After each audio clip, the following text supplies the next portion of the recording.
തിരുവനന്തപുരത്ത് മംഗലപുരത്ത് വീട്ടിലെ gas cylinder പൊട്ടിത്തെറിച്ച് അപകടം. വർക്കേരിയയും പോർച്ചിൽ പാർക്ക് ചെയ്തിരുന്ന ബൈക്കും കത്തി നശിച്ചു. സിലിണ്ടർ ചോർന്നതാണ് അപകട കാരണമെന്നാണ് പ്രാഥമിക നിഗമനം. ഗോകുൽനാഥ് ഉണ്ട് സ്ഥലത്ത് നിന്നും. ഗോകുലെ, എന്താ യഥാർത്ഥത്തിൽ സംഭവിച്ചത്? വീട്ടുകാരുടെ അശ്രദ്ധയാണോ അതോ ലീക്കുണ്ടായിരുന്ന സിലിണ്ടർ ആയിരുന്നോ? എന്തായാലും ആളുകളൊന്നും ആ സ്ഥലത്ത് ആ സമയത്ത് അവിടെ ഉണ്ടാവാതിരുന്നത് കൊണ്ട് വലിയ ആളപായം ഒഴിവായി എന്നാണ് മനസ്സിലാക്കുന്നത്. വലിയൊരു ബോംബ് സ്ഫോടനം നടന്ന മാതിരിയായി പോയി അല്ലേ അവിടെ വീട്? അരുൺകുമാർ, തീർച്ചയായും നമുക്ക് ഈ ദൃശ്യങ്ങളിൽ നിന്ന് വളരെ വ്യക്തമാണ് കഴിഞ്ഞ ദിവസം ഉണ്ടായ ഈ അപകടം എങ്ങനെയാണെന്നുള്ളത്. ഇന്ന് പുലർച്ചെ 12 മണിയോടുകൂടിയാണ് ഈ അപകടം ഉണ്ടാകുന്നത്. ഇത് ഈ വീടിന്റെ വർക്കേരിയാണ് വീടിന്റെ അടുക്കളയോട് ചേർന്ന പിറകു ഭാഗത്തായിട്ടാണ് ഇതുള്ളത്. അവിടെ തന്നെയാണ് ബൈക്കും പാർക്ക് ചെയ്തിരുന്നത്. കഴിഞ്ഞ ദിവസം രാത്രിയോടെ തീ പടരുന്നത് അകത്തുനിന്ന് വീട്ടുടമസ്ഥൻ കാണുകയായിരുന്നു എന്നുള്ളതാണ്. എങ്ങനെയാണ് ഈ സ്പാർക്ക് ഉണ്ടായതെന്ന് അദ്ദേഹത്തിനും വ്യക്തതയില്ല. പോലീസ് ഇപ്പോൾ നിലവിൽ സീൻ മഹസ്ത്രമൊക്കെ തയ്യാറാക്കുന്നുണ്ട്. എന്താണ് നമുക്ക് ഈ ദൃശ്യത്തിന്റെ ആ ഒരു ഭീകരത കണ്ടാൽ മനസ്സിലാകും എത്രത്തോളം വലിയ ബ്ലാസ്റ്റ് ആണ് നടന്നതെന്നുള്ളത്. ഈ വർക്കേരിയ പൂർണ്ണമായും തകർന്ന ഒരവസ്ഥയാണ്. ഇതിന്റെ തൂണുകളും കാര്യങ്ങളും ഒക്കെ പൂർണ്ണമായിട്ടും പോയി. അത് മാത്രമല്ല, തൊട്ടടുത്ത് നിൽക്കുന്ന തെങ്ങിന്റെ മുകൾ ഭാഗം വരെ തീ ആളിപ്പടരുന്ന ഒരു സാഹചര്യം ഉണ്ടായിരുന്നു. മാത്രമല്ല, വീടിന്റെ ജനൽ പാളികളും ചില്ലുകളും അടക്കം തകരുന്നൊരവസ്ഥയുണ്ട് എന്നുള്ളതാണ്. ഈ പ്രദേശവാസിയാണ് കേട്ടോ. സൗണ്ട് കേട്ടിരുന്നോ? സൗണ്ട് കേട്ടാണ് ഞങ്ങൾ ഓടി ഇവിടെ വന്നത്. എന്നപ്പോഴത്തേക്കും ഈ വ്യാപിച്ചു കഴിഞ്ഞു. അങ്ങനെ കത്തി എന്നാണ് കാണുന്നത്. ഏകദേശം എത്ര മണിയായി കാണും? ഒരു 11:45, 12 മണിയോടുകൂടിയാണ്.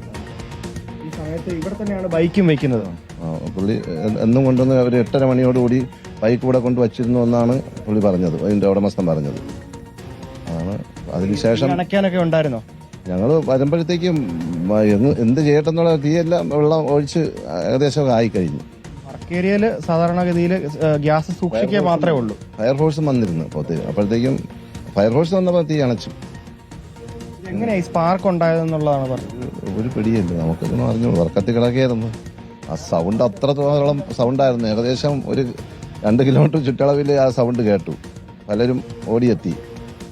വലിയ പൊട്ടിത്തെറിയാണ് ഉണ്ടായത്. അതിന്റെ ബാക്കി പത്രങ്ങളാണ് നമ്മളിപ്പോൾ കണ്ടുകൊണ്ടിരിക്കുന്നത്. ഒരു ബുള്ളറ്റ് വാഹനം ഇവിടെ തന്നെയാണ് അത് പാർക്ക് ചെയ്യാറുള്ളത്. ആ വാഹനം പൂർണ്ണമായും കത്തി അമർന്ന ദൃശ്യമുണ്ട്. അത് മാത്രമല്ല, ഈ വർക്ക് ഏരിയ പൂർണ്ണമായും കത്തി നശിച്ചു.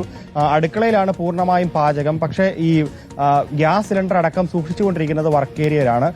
ഉപയോഗശൂന്യമായതും അതേപോലെ തന്നെ ഉപയോഗിച്ചുകൊണ്ടിരിക്കുന്നതുമായിട്ടുള്ള ഗ്യാസ് സിലിണ്ടറുകൾ ഇവിടെയാണ് വെച്ചുകൊണ്ടിരിക്കുന്നത്. പക്ഷേ എങ്ങനെയാണ് ഈ സ്പാർക്ക് ഉണ്ടായതെന്നുള്ള കാര്യത്തിൽ വ്യക്തത വീട്ടുകാർക്കുമില്ല. രാത്രി ഈ സമയത്തോടുകൂടി അടുപ്പിച്ച് തീ ആളിപ്പടരുന്നത് കണ്ടു. തുടർന്ന് മുകളിലത്തെ നിലയിൽ നിന്ന് വെള്ളം കെടുത്തുവാൻ വേണ്ടി ഇങ്ങോട്ടേക്ക് പമ്പ് ചെയ്തു എന്നാണ് പറയുന്നത്. ആ സമയത്തേക്കും തീ ആളിപ്പടരുകയും ചെയ്തിരുന്നു. എന്തായാലും ഈ രക്ഷാപ്രവർത്തനത്തിന്റെ ഭാഗമായി നാട്ടുകാരടക്കം ഓടിക്കൂടി വെള്ളം ഒഴിച്ചുകൊണ്ട് രക്ഷാപ്രവർത്തനം നടത്തുകയൊക്കെ ചെയ്തു. എന്തായാലും ഇവിടെ തന്നെ ഈ വീടിനുള്ളിലായിരുന്നു ആ സമയത്ത് വീട്ടുകാരുണ്ടായിരുന്നത്. അതുകൊണ്ട് തന്നെയാണ് ഈ രക്ഷയായത്. അതും ഈ സമയം 12 മണി സമയത്തായതുകൊണ്ടാണ്. അല്ലെങ്കിൽ ഈ വർക്കേരിയയിൽ എപ്പോഴും തിരക്കും കാര്യങ്ങളും ഒക്കെ ആളും ഉണ്ടാകുന്നതാണ്. ആ സാഹചര്യം ആയതുകൊണ്ട് മാത്രമാണ് രക്ഷപ്പെട്ടതെന്നാണ് ഈ വീട്ടുകാർക്ക് പറയാനുള്ളത്. അരുൺകുമാർ, എന്തായാലും പ്രത്യേകം ശ്രദ്ധിക്കുക.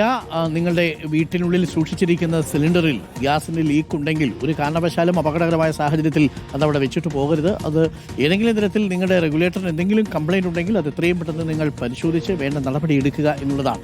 അപകടം കണ്ടില്ലേ? വലിയ ബോംബ് പൊട്ടുന്നത് പോലെയാണ്. ആളുണ്ടായിരുന്നെങ്കിൽ പൊടി പോലും കിട്ടൂല, ആ അവസ്ഥയാണ്. അപ്പോൾ അടുത്തിടെയായിട്ട് അത്തരം വാർത്തകളൊന്നും വന്നിരിക്കുന്നതല്ല. പക്ഷേ ഇപ്പോൾ ഈ വാർത്ത വന്നപ്പോൾ നമ്മളെ വല്ലാതെ ഇത് ആശങ്കപ്പെടുത്തുകയും ചെയ്യുന്നുണ്ട്.